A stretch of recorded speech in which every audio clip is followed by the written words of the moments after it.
Welcome to sincere classes. ഇന്ന് നമ്മൾ discuss ചെയ്യുന്നത് TWT1 നമ്മുടെ എക്സാമുമായി ബന്ധപ്പെട്ട അതിൻ്റെ ക്വസ്റ്റ്യൻസിൻ്റെ സൊല്യൂഷൻസ് ആണ് ഇന്ന് ഡിസ്കസ് ചെയ്യാനായിട്ട് പോകുന്നത്. അപ്പോൾ നോക്കാം, ഒന്നാമത്തെ ചോദ്യം ഇങ്ങനെയാണ്.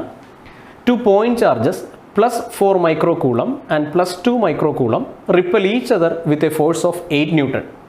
If a charge of minus 4 microcoulomb is added to each of these charges, the force would be. രണ്ട് ചാർജുകൾ തന്നിരിക്കുന്നു.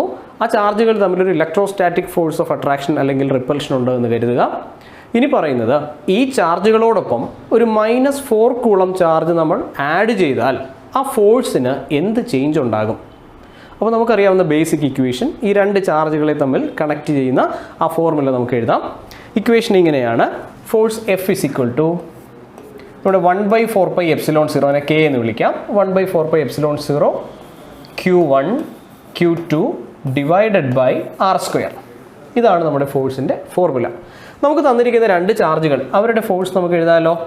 F is equal to 1/4πε0 plus 4 microcoulomb into plus 2 microcoulomb. അപ്പോൾ അവനെ മൈക്രോകൂളം നമ്മൾ കൂളത്തിലേക്ക് മാറ്റുമ്പോൾ അത് 10⁻⁻12 ആയി മാറുന്നു. രണ്ടുപേരുടെയും -6 പവറുകൾ. ദ ഹോൾ ഡിവൈഡഡ് ബൈ, അവിടെ ഒരു ഡിസ്റ്റൻസ് ഉണ്ട്, ആ ഡിസ്റ്റൻസ് R ആണെന്ന് കരുതുക. അപ്പോൾ ഡിസ്റ്റൻസിൻ്റെ സ്ക്വയർ R². ഈ ഫോഴ്സിൻ്റെ വാല്യൂ നമുക്ക് തന്നിരിക്കുന്നത് ഇങ്ങനെ 8 ന്യൂട്ടൺ. ഇതവിടെ നിൽക്കട്ടെ. ഇനി പറയുന്നു, ഈ രണ്ട് ചാർജുകളോടുമൊപ്പം -4 കൂളം ചാർജ് നമ്മൾ ആഡ് ചെയ്യുന്നു. -4 കൂളം ആഡ് ചെയ്താൽ നമ്മുടെ Q1 എന്തായി മാറും? Q1 എന്ന് പറയുന്നത് +4 മൈക്രോകൂളം ആയിരുന്നു. അതിനോടൊപ്പം -4 മൈക്രോകൂളം ആഡ് ചെയ്താൽ നെറ്റ് ചാർജ് എന്ന് പറയുന്നത് 0 ആയി മാറും. അങ്ങനെയെങ്കിൽ the new force F dash is equal to നമ്മുടെ പുതിയ ചാർജ് Q1 dash into Q2 dash divided by R² ആണ്. കോൺസ്റ്റൻറ്റ് K ഉണ്ട്. അപ്പോൾ നോക്കൂ, ഇവിടെ തന്നെ നമുക്കറിയാം നമ്മുടെ Q1ൻ്റെ വാല്യൂ എന്തായി? 0 ആയി മാറി. അപ്പോൾ തീർച്ചയായിട്ടും ഈ ഫോഴ്സ് 0 ആയേ പറ്റൂ. So the new force F dash will be equal to 0. അപ്പോൾ തന്നിരിക്കുന്ന ഓപ്ഷനുകളിൽ ഓപ്ഷൻ A ആണ് നമ്മുടെ ശരി ഉത്തരം. 0 ആയിരിക്കും. കാരണം നമ്മുടെ ചാർജ് എന്തായി മാറി? ചാർജ് 0 ആയി മാറി. രണ്ടാമത്തെ ചോദ്യം, ക്വസ്റ്റ്യൻ നമ്പർ 2 ഇങ്ങനെയാണ്. Force between 2 charges separated by a certain distance in air is F. If each charge were doubled and distance between them also doubled, force would be. ഇതും വളരെ എളുപ്പമുള്ളൊരു ചോദ്യമാണ്. രണ്ട് ചാർജുകൾ, അവർ നമ്മൾ എയറിൽ ഒരു പർട്ടിക്കുലർ ഡിസ്റ്റൻസ് അവേ കീപ്പ് ചെയ്തിരിക്കുകയാണ്. ആ ചാർജിന് ചില ചേഞ്ചുകളുണ്ടായി, അതുപോലെ തന്നെ ആ ഡിസ്റ്റൻസിനും ചേഞ്ച് ഉണ്ടായി. അങ്ങനെയെങ്കിൽ പുതിയ ഫോഴ്സ് എന്തായി മാറും? അപ്പോൾ ഇവിടെയും നമുക്കറിയാവുന്ന നമ്മുടെ ഫോഴ്സിൻ്റെ ഇക്വേഷൻ തന്നെയാണ് നമ്മൾ ആദ്യം എഴുതുക. Force F is equal to 1/4πε0 Q1 Q2 divided by R². ഇനി ക്വസ്റ്റ്യനിൽ പറഞ്ഞിരിക്കുന്നത് പോലെ എന്തൊക്കെ ചേഞ്ചുകളാണ് ഉണ്ടായത്? If each charge were doubled, ഓരോ ചാർജുകളും ഡബിളായി മാറുന്നു. And distance between them also double, ഡിസ്റ്റൻസും ഡബിൾ ചെയ്യുന്നു. So the new force F dash can be written as constant 1/4πε0.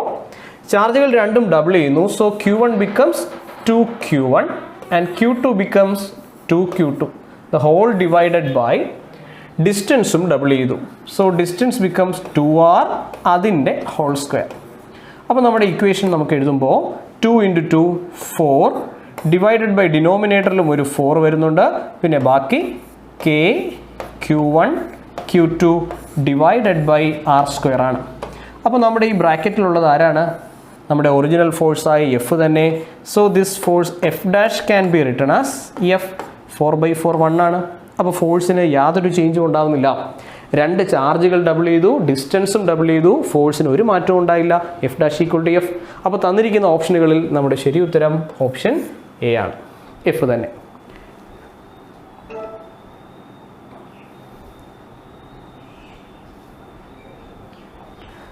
Question number 3. If charge Q is placed at the center of the line joining two equal charges Q, the system of 3 charges will be in equilibrium if small q is. അപ്പോൾ ക്വസ്റ്റ്യനിൽ പറയുന്നത് രണ്ട് capital Q ചാർജുകളെ ഒരു particular distance away വെച്ചിരിക്കുകയാണ്.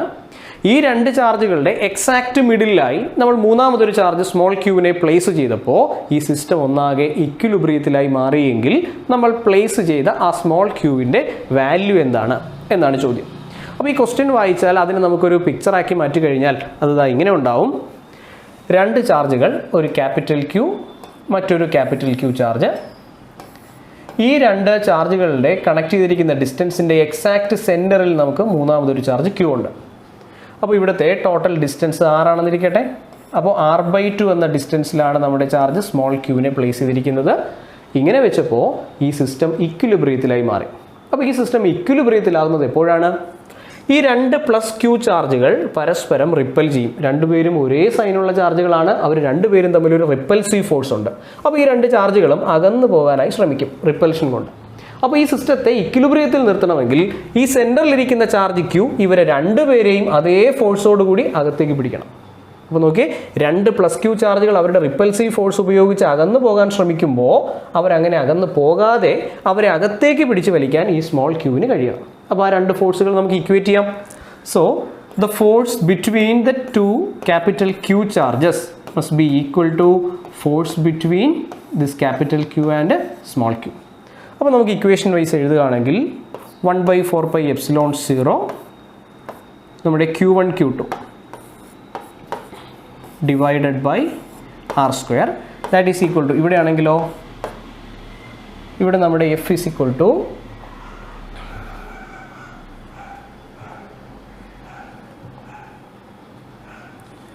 ഇവിടെ ചാർജുകൾ ഇങ്ങനെയാണ്. Capital Q, ഇവിടെ ഒരു ക്യാപിറ്റൽ ക്യൂ ഉണ്ട്, ഇവിടെ സ്മോൾ ക്യൂ ഉണ്ട്.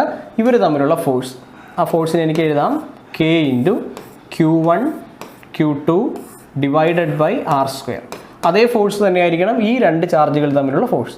That is K Q × Q divided by r/2 the whole square. അപ്പോൾ ഇവിടുത്തെ നമുക്ക് ഓരോ K വീതം ക്യാൻസൽ ആകുന്നു, അതുപോലെ Q ക്യാൻസൽ ആകുന്നു, r² ക്യാൻസൽ ആകുന്നു.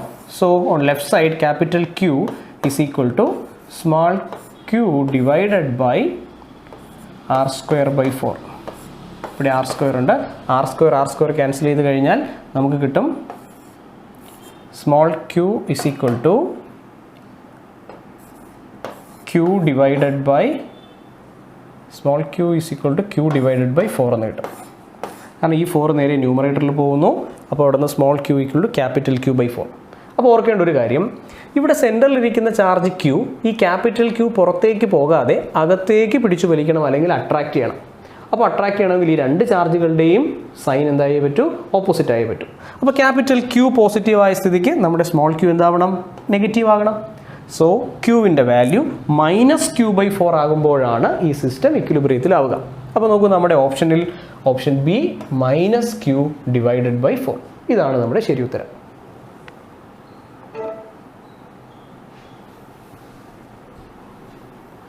Question number 4. The ratio of the force between two charges in vacuum at a certain distance apart to that between the same charges, the same distance apart in a medium of permittivity epsilon is. ഇപ്പോൾ question ഒന്നുകൂടി ഇങ്ങനെ, the ratio of the force between two charges in vacuum at A certain distance. അപ്പോൾ വാക്വത്തിലുള്ള force divided by എങ്ങനെയാണ്? The same distance apart in medium of permittivity epsilon. അപ്പോൾ രണ്ട് ചാർജുകൾ ആദ്യം വാക്വത്തിലിരിക്കുന്നു, പിന്നീട് അവരെ നമ്മളൊരു മീഡിയത്തിലേക്ക് മാറ്റുന്നു. അങ്ങനെയെങ്കിൽ ആ ഫോഴ്സുകളുടെ റേഷ്യോ എന്തായിരിക്കും? അപ്പോൾ ഇവിടെ നമുക്കറിയാവുന്നൊരു പ്രോപ്പർട്ടി ഉണ്ടല്ലോ, dielectric constant. Dielectric constant K എന്ന് പറഞ്ഞാൽ ആരാ? It is a ratio of force in vacuum divided by force in medium. ഈ force in vacuum by force in medium കണ്ടുപിടിക്കാനാണ് ക്വസ്റ്റ്യൻ. രണ്ട് ചാർജുകളെ ഒരു പർട്ടിക്കുലർ ഡിസ്റ്റൻസ് സെപ്പറേഷനിൽ വെച്ചിരിക്കുകയാണ്, ആദ്യം എയറിൽ അല്ലെങ്കിൽ വാക്വത്തിൽ. So force vacuum divided by ആ രണ്ട് ചാർജുകളെ നമ്മളൊരു മീഡിയത്തിലേക്ക് മാറ്റുന്നു. So the new force in medium. നമുക്കറിയാവുന്ന റിലേഷൻ ഇങ്ങനെയാണ്, force in vacuum to force in medium is equal to dielectric constant ആയിരിക്കും. അപ്പോൾ നമുക്ക് കിട്ടേണ്ട ആൻസർ ഡൈഇലക്ട്രിക് കോൺസ്റ്റൻ്റ് എന്നാണ്. പക്ഷേ നമ്മുടെ ഓപ്ഷനിൽ ഡൈഇലക്ട്രിക് കോൺസ്റ്റൻ്റ് ഇല്ലല്ലോ.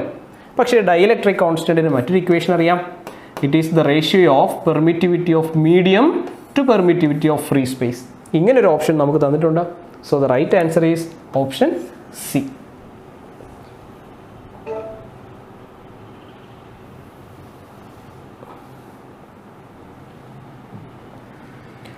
അഞ്ചാമത്തെ ചോദ്യം ഇങ്ങനെയാണ്. An ebonite rod acquires a negative charge of 3.2 × 10⁻⁻19 coulomb. the number of excess electrons it has. അപ്പോൾ ഇതിൽ അടങ്ങിയിരിക്കുന്ന എക്സസ് ഇലക്ട്രോണുകൾ എത്രയാണ്? നമുക്കൊരു ആറ്റം ഇലക്ട്രിക്കലി ന്യൂട്രൽ ആണ്, അതിന് ചാർജ് ഉണ്ടാകണമെങ്കിൽ എക്സസ് ആയിട്ട് ഇലക്ട്രോണുകൾ ഉണ്ടാവണം, അല്ലെങ്കിൽ ഡെഫിഷ്യൻസി ഉണ്ടാവണം. അപ്പോൾ നമ്മുടെ എബണൈറ്റ് റോഡിന് കിട്ടിയിരിക്കുന്ന ചാർജ് 3.2 × 10⁻⁻19 കൂളമാണ്. നമുക്ക് എക്സസ് ഇലക്ട്രോണുകളാണ് കണ്ടുപിടിക്കേണ്ടത്. അപ്പോൾ ചാർജ്, നമ്പർ ഓഫ് ഇലക്ട്രോൺസ്, ഇവരെ തമ്മിൽ കണക്ട് ചെയ്യുന്ന ഒരു ഇക്വേഷൻ നമുക്കറിയാം, ക്വാണ്ടൈസേഷൻ ഓഫ് ചാർജ് പറയുന്നു ടോട്ടൽ ചാർജ് Q = NE ആയിരിക്കും. അപ്പോൾ ഈ ഒരു ഇക്വേഷൻ ഉപയോഗിച്ചുകൊണ്ട് നമുക്ക് എഴുതാം quantisation Q = NE. Number of electrons കണ്ടുപിടിക്കണമെങ്കിൽ N = total charge Q / E. ഇവിടെ എബണൈറ്റ് റോഡിന് കിട്ടിയിരിക്കുന്ന ചാർജ് എന്ന് പറയുന്നത് 3.2 × 10⁻⁻19 ഡിവൈഡഡ് ബൈ ഇലക്ട്രോണിൻ്റെ ചാർജ് 1.6 × 10⁻⁻19 കൂളമാണ്. അപ്പോൾ ഇവിടെ നമുക്ക് കിട്ടുന്നത് ഇങ്ങനെ 2 × നമ്മുടെ ചാർജ് 10⁻⁻19 ആണല്ലേ. അപ്പോൾ ആൻസർ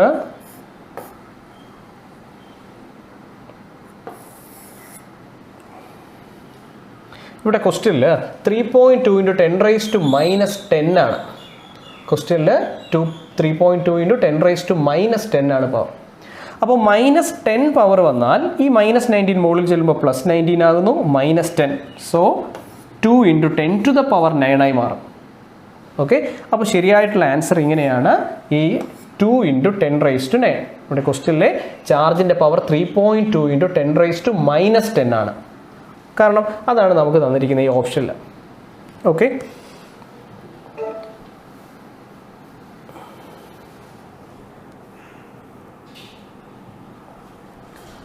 ആറാമത്തെ ചോദ്യം ഇങ്ങനെയാണ്, A bird sitting on A high power line. ഒരു ബേർഡ് ഒരു ഹൈ പവർ ലൈനിൽ ഇരിക്കുകയാണ്, ഇലക്ട്രിസിറ്റി പാസ് ചെയ്തു പോകുന്ന കേബിളിൽ ഇരിക്കുകയാണ്. അങ്ങനെയെങ്കിൽ ഈ പറയുന്ന ഓപ്ഷനുകളിൽ എന്ത് നടക്കാനാണ് സാധ്യത? ഒന്നാമത്തേത്, ഗെറ്റ്സ് കിൽഡ് ഇൻസ്റ്റൻ്റ്ലി, ഇരിക്കുന്ന മൊമെൻറ്റിൽ തന്നെ അത് ചത്തുപോകും. ഗെറ്റ്സ് എ മൈൽഡ് ഷോക്ക്, അതിനൊരു ചെറിയ ഷോക്ക് കിട്ടും. It's not affected practically, gets a fatal shock, മാരകമായ ഷോക്ക് കിട്ടും. അപ്പോൾ നമുക്കറിയാം, ഏതൊരു ബോഡിയിലൂടെയും, കണ്ടക്റ്റിംഗ് ബോഡിയിലൂടെ കറണ്ട് പാസ് ചെയ്യണമെങ്കിൽ അല്ലെങ്കിൽ ഷോക്ക് അടിക്കണമെങ്കിൽ തീർച്ചയായും ഒരു പൊട്ടൻഷ്യൽ ഡിഫറൻസ് ഉണ്ടാകണം.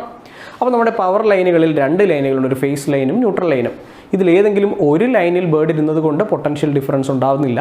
2 ലൈനുകളും തമ്മിൽ ടച്ച് ചെയ്താൽ മാത്രമേ പൊട്ടൻഷ്യൽ ഡിഫറൻസ് ഉണ്ടാകൂ.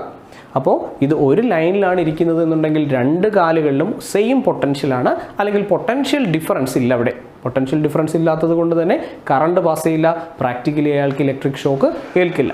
പക്ഷേ ഇലക്ട്രിക് ഷോക്ക് ഏൽക്കും എപ്പോഴാണെങ്കിൽ ഈ 2 ലൈനുകളിലും സൈമൾട്ടേനിയസ് ആയിട്ട് ടച്ച് ചെയ്യണം. അപ്പോൾ പൊട്ടൻഷ്യൽ ഡിഫറൻസ് ഉണ്ടാവുകയും ബോഡിയിലൂടെ കറണ്ട് പാസ് ചെയ്യുകയും ചെയ്യും. അപ്പോൾ ഇവിടെ നമ്മുടെ ആൻസർ ഇതാണ്, it is not affected practically. ഒരു സിംഗിൾ ലൈനിൽ ഇരുന്നത് കൊണ്ട് അവിടെ ഇലക്ട്രിക് ഷോക്ക് ഉണ്ടാവില്ല. നമുക്ക് നമ്മുടെ 7ാമത്തെ ക്വസ്റ്റ്യനിലേക്ക് പോവാം. 7ാമത്തെ ചോദ്യം ഇങ്ങനെയാണ്, given that Q1 + Q2 = Q, for what ratio Q1/Q will be force between Q1 and Q2 be maximum? Given that Q1 + Q2 = Q, for what ratio of Q1/Q will be force between Q1 and Q2 be maximum? Q1/Qന് ഏത് value കിട്ടിയാലാണ് Q1ഉം Q2ഉം തമ്മിലുള്ള force maximum ആവുക? അപ്പോൾ ഇതുപോലുള്ള question സാധാരണ നമുക്ക് ഫിസിക്സിൽ ചോദിക്കാറുണ്ട്. എപ്പോഴാണ് ഒരു ഫംഗ്ഷൻ്റെ വാല്യൂ എന്നല്ല, ഏതെങ്കിലും ഒരു കണ്ടീഷൻ തന്നിട്ട് അതിൻ്റെ വാല്യൂ എപ്പോൾ മാക്സിമം ആകും? ഫോർ എക്സാമ്പിൾ ഇലക്ട്രിസിറ്റിയിൽ നമ്മൾ ഇതുമായി ബന്ധപ്പെട്ടൊരു ടോപ്പിക് ഇതിങ്ങനെ തന്നെ പറയുന്നുണ്ട്. ഒരു സർക്യൂട്ടിൻ്റെ ഔട്ട്പുട്ട് പവർ എപ്പോഴാണ് മാക്സിമം ആവുക? അല്ലെങ്കിൽ ഒരു കോമ്പിനേഷൻ ഓഫ് സെല്ലിൽ നിന്ന് പുറത്തേക്ക് വരുന്ന കറണ്ട് എപ്പോഴാണ് മാക്സിമം ആവുക? അപ്പോൾ ഇവിടെ നമ്മൾ ഉപയോഗിക്കുന്നത് മാക്സിമ മിനിമ എന്നുള്ള കണ്ടീഷൻ ഉപയോഗിച്ചിട്ടാണ്. അപ്പോൾ നോക്കാം, ഇവിടെ ഈ ഫോഴ്സ് മാക്സിമം ആകാനുള്ള കണ്ടീഷൻ എന്താണ്? നമുക്ക് നോക്കാം. 2 ചാർജുകൾ Q1 Q2 ആണെങ്കിൽ അവർക്കിടയിൽ ആക്ട് ചെയ്യുന്ന force F = constant 1/4πε0 K Q1 Q2 / R² ആണ്. ക്വസ്റ്റ്യനിൽ പറഞ്ഞിരിക്കുന്നു Q1 + Q2 ആണ് Q. അങ്ങനെയെങ്കിൽ Q2വിനെ നമുക്ക് എന്തെന്ന് എഴുതാം? K Q1 × Q2വിന് പകരം Q - Q1 എന്ന് എഴുതാം, ഹോൾ / R². ഇപ്പോൾ നമുക്ക് കിട്ടിയിരിക്കുന്നത് ഫോഴ്സിൻ്റെ ഇക്വേഷനാണ്, ശരിയല്ലേ? അപ്പോൾ ഇനി നമുക്ക് വേണ്ടത് ഈ ഫോഴ്സിൻ്റെ വാല്യൂ ഈ Q1-നനുസരിച്ച് എങ്ങനെ ചേഞ്ച് ചെയ്യും? അപ്പോൾ കണ്ടുപിടിക്കേണ്ടത് ഇങ്ങനെയാണ്, ഇതിൻ്റെ first derivative of this force with respect to this charge Q1. First ഡെറിവേറ്റീവിനെ നമ്മൾ സീറോയോട് ഇക്വേറ്റ് ചെയ്തിട്ടാണ് മാക്സിമ മിനിമ കണ്ടീഷൻ നമ്മൾ നോക്കുക. അപ്പോൾ നമുക്ക് ഈ ഫോഴ്സിനെ ഇവിടുത്തെ വേരിയബിളായ Q1 കൊണ്ട് ഡിഫറൻഷ്യേറ്റ് ചെയ്യണം.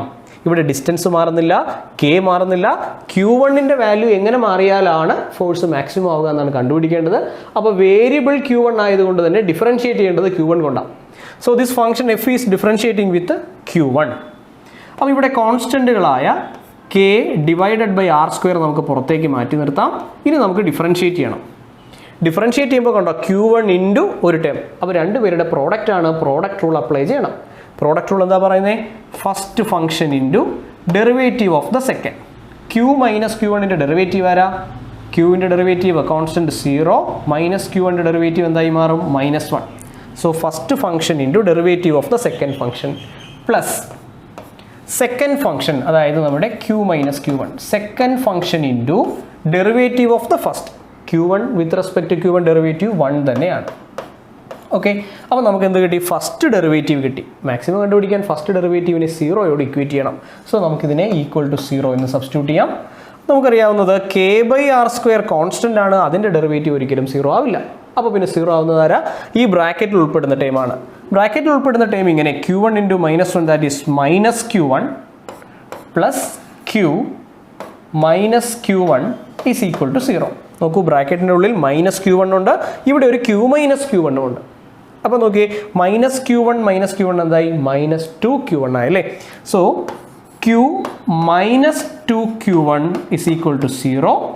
നമ്മുടെ ചോദ്യം ഇതാണ്, Q1/Qൻ്റെ വാല്യൂ എന്താകണം എന്നാണ് ചോദ്യം.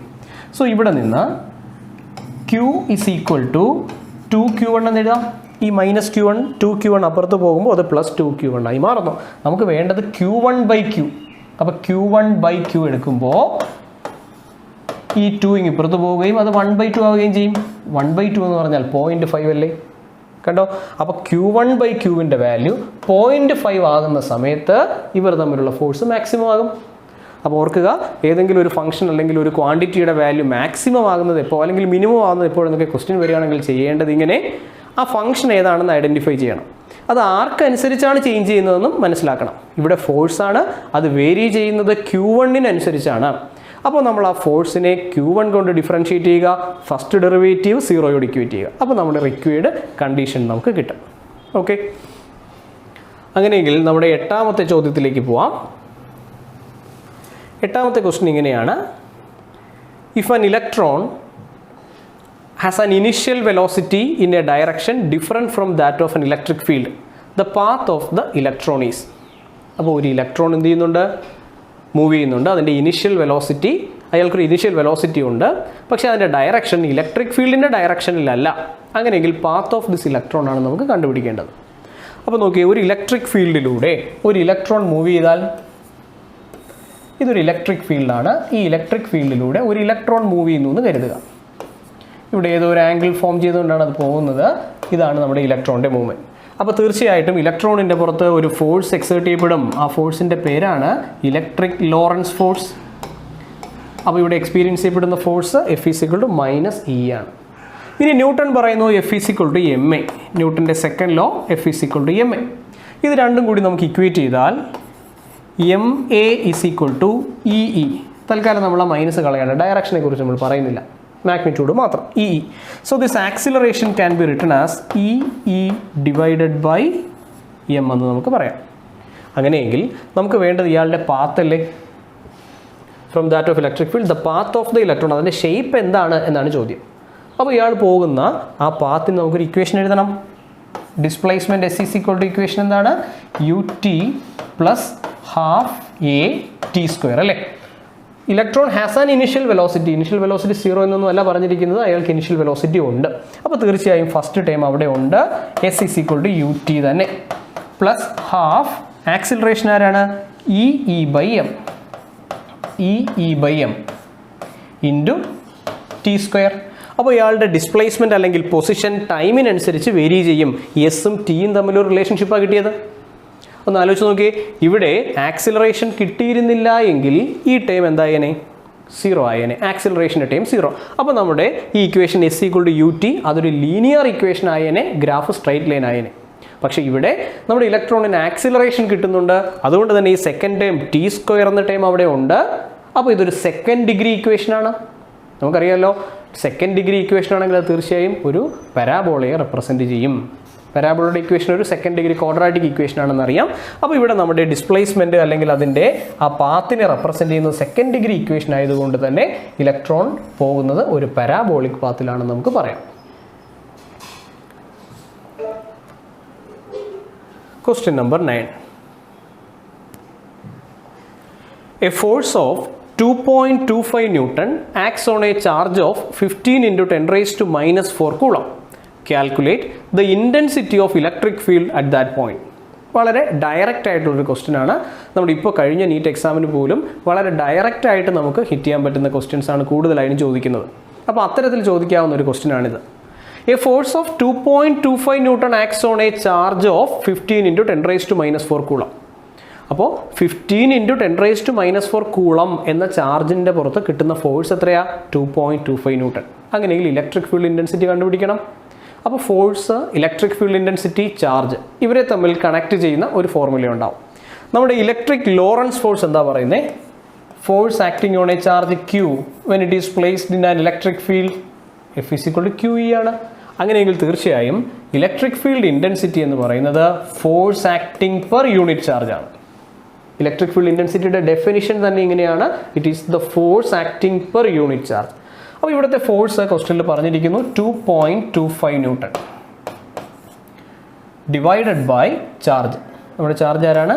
15 into 10 raised to minus 4. അപ്പോൾ 10 raised to minus 4 മുകളിൽ ചെല്ലുന്നു, അതെന്തായി മാറും? അത്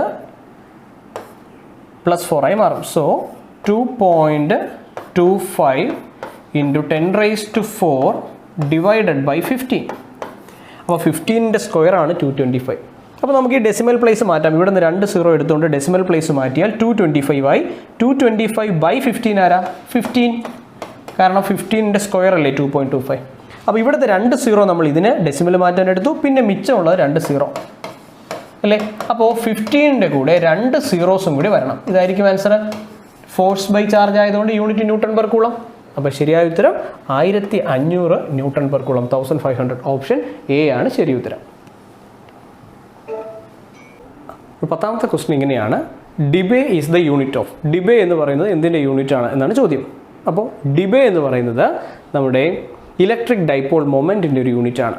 ഡിബേ എന്ന് പറയുന്നത് ഇലക്ട്രിക് ഡൈപോൾ മൊമെൻറ്റിൻ്റെ യൂണിറ്റ് ആണ്. അപ്പോൾ ഇവിടെ തന്നിരിക്കുന്ന മറ്റു ക്വാണ്ടിറ്റികളുടെ യൂണിറ്റ് എന്തൊക്കെയാണ്? ഒന്ന് നമുക്ക് ഇലക്ട്രിക് ഫ്ലക്സ് തന്നിട്ടുണ്ട്. ഇലക്ട്രിക് ഫ്ലക്സ് എന്ന് പറഞ്ഞാൽ ആരാ? ഇലക്ട്രിക് ഫ്ലക്സിൻ്റെ ഇക്വേഷൻ φ = E.ds ആണ്. അപ്പോൾ electric field newton per coulomb, area metre square. ഇനി ഇലക്ട്രിക് ഡൈപോൾ മൊമെൻറ്റ് നമ്മളിപ്പോൾ പറഞ്ഞു ഡിബേ ആണ്. ഇനി ഇലക്ട്രിക് പൊട്ടൻഷ്യലിൻ്റെ unit volt, electric field intensity newton per coulomb എന്നോ വോൾട്ട് പെർ മീറ്റർ എന്നോ നമുക്ക് പറയാം. ഇലക്ട്രിക് ഡൈപോൾ മൊമെൻറ്റിൻ്റെ സ്റ്റാൻഡേർഡ് യൂണിറ്റ് എന്താണ്?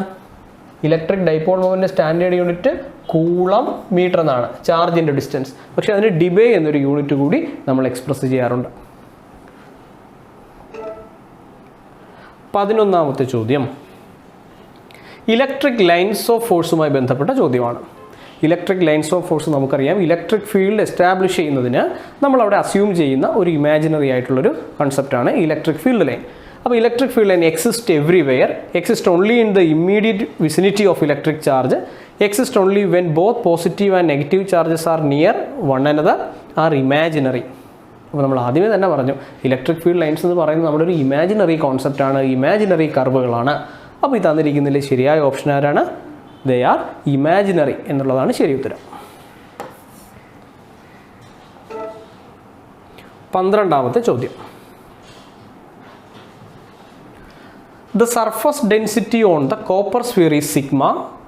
The electric field strength on the surface of the sphere is. അപ്പോൾ properties of A metallic conductor in an electric ഫീൽഡിൽ ഇരിക്കുന്ന ഒരു കണ്ടക്ടറിൻ്റെ പ്രോപ്പർട്ടീസ് നമ്മൾ പഠിച്ചിട്ടുണ്ട്. എന്തൊക്കെയാണ് പ്രോപ്പർട്ടീസ്? ഒന്ന്, കണ്ടക്ടറിൻ്റെ ഇൻസൈഡിലുള്ള ഇലക്ട്രിക് ഫീൽഡ് എപ്പോഴും 0 ആയിരിക്കും. ഇനി അതിൻ്റെ സർഫസിലെ പൊട്ടൻഷ്യൽ എത്രയാണോ അതേ പൊട്ടൻഷ്യൽ തന്നെയായിരിക്കും അതിൻ്റെ ഇൻസൈഡിലും ഉണ്ടാവുക. പുറത്തേക്ക് പോകുന്തോറും ഇലക്ട്രിക് ഫീൽഡിൻ്റെ വാല്യൂ കുറയും. അതുപോലെ സർഫസിലെ ഇലക്ട്രിക് ഫീൽഡ് അതിൻ്റെ സർഫസ് ചാർജ് ഡെൻസിറ്റിക്ക് പ്രൊപ്പോർഷണൽ ആണെന്നും പഠിച്ചിട്ടുണ്ട്. അപ്പോൾ നോക്കി, electric field at the surface എന്ന് പറയുന്നത് എത്രയാണ്? പ്രൊപ്പോർഷണൽ ടു സിഗ്മ, അത് സിഗ്മ ബൈ എപ്സിലോൺ 0 ആണ്. അപ്പോൾ ഇവിടുത്തെ ശരി ഉത്തരം ഓപ്ഷൻ ഡി ആണ്. The surface density of the copper sphere is sigma, then the electric field strength on the surface എന്ന് പറയുന്നത് എത്രയായിരിക്കും? സിഗ്മ ബൈ എപ്സിലോൺ 0 ആയിരിക്കും. ഇവിടെ 13ാമത്തെ ചോദ്യം. What is the angle between the electric dipole moment and the electric field due to it on the axial line?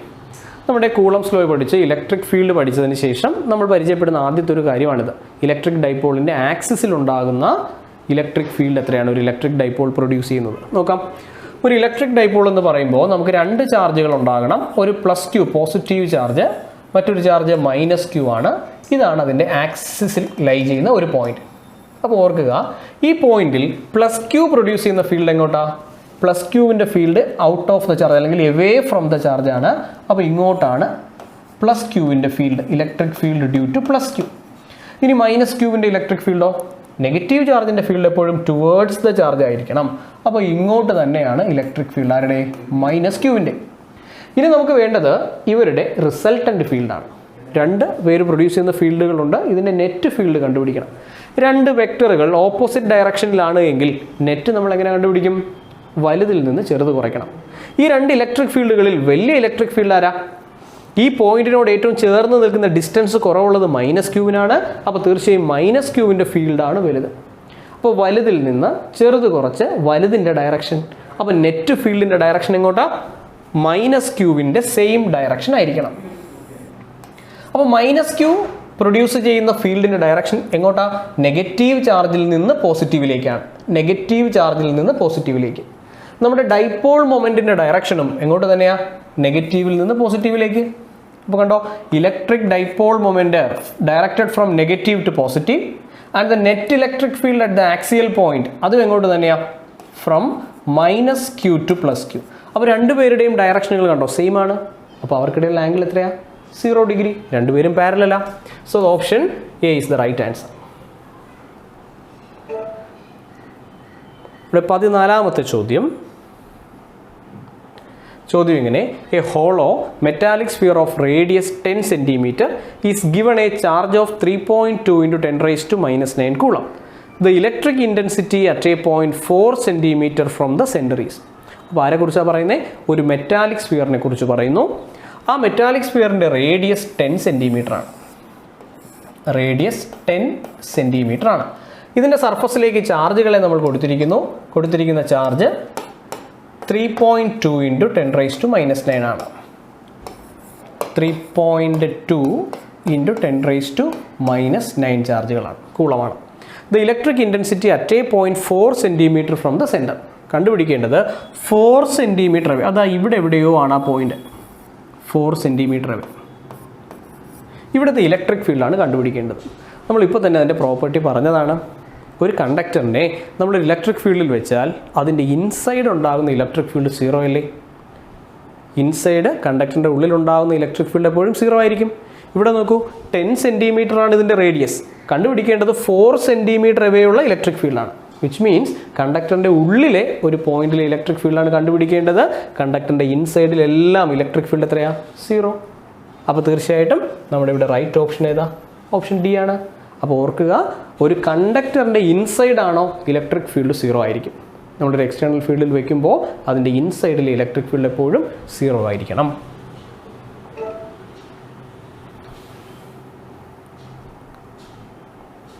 പതിനഞ്ചാമത്തെ ചോദ്യം: electric intensity due to an electric dipole varies with distance r as E proportional to r⁻n.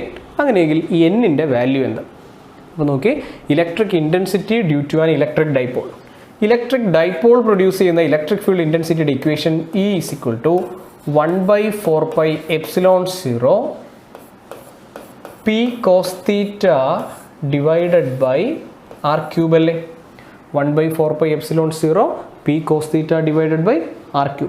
അങ്ങനെയെങ്കിൽ electric field proportional to r⁻³ ആണ്. ഇവിടെ അവർ പറഞ്ഞിരിക്കുന്നു electric field proportional to r⁻n. അങ്ങനെയെങ്കിൽ എന്നിൻ്റെ value എത്രയാണ്? എന്നിൻ്റെ value -3. So the right option is option A. Thank U.